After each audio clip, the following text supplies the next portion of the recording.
રાણપુરથી બોટાદને જોડતો મુખ્ય military road મસમોટા ખાડાઓના કારણે વાહન ચાલકો માટે જોખમી બન્યો છે।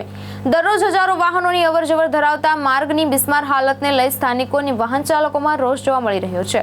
રાણપુર બોટાદ મિલિટરી રોડ પર ઠેર ઠેર મોટા ખાડાઓ પડી ગયા છે। વરસાદને કારણે ખાડાઓ પાણી ભરાઈ જતા વાહન ચાલકોને તેની ઊંડાઈનો અંદાજ આવતો નથી અને ખાસ કરીને રાત્રિના સમયે અકસ્માતનું જોખમ વધી જાય છે। સ્થાનિકોના જણાવ્યા મુજબ અગાઉ પણ આ માર્ગ પર અકસ્માતની ઘટનાઓ બની ચૂકી છે।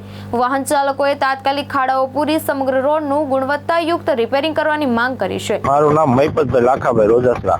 તમે અત્યારે ક્યાંથી ક્યાં જઈ રહ્યા છો અને કયો રોડ છે? મિલિટરી રોડ છે, મારે રોજ બોટાદ છે નાનપુર અપડાઉન છે।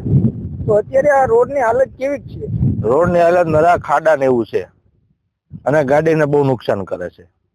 આ રોડ ઉપર કેવા ખાડા છે? તંત્ર દ્વારા કોઈ સમારકામ કરવામાં આવે છે કે નહીં? સમારકામમાં તો એવું છે, જે ખાડા ઉપર દેખાતા હોય એ બુરી નાખે અને જે બુરવાના છે એ કામ નથી કરતા। તો તમારી સરકારને શું રજૂઆત છે? સરકારને શું રજૂઆત કે મારું તો આતરડા ને પાણી ને બધું હાલે, પણ સરકારના પેટમાં પાણી ન હાલતું। તો તમારે મીડિયાના માધ્યમથી શું સરકારને રજૂઆત છે? સરકારને એવું કહેવાની જરૂર છે કે આ મિલિટરી રોડનું જોવે, નિરીક્ષણ કરે અને પછી કામગીરી કરે। લાલજી મેર, દૃષ્ટિકોણ ન્યૂઝ, બોટાદ।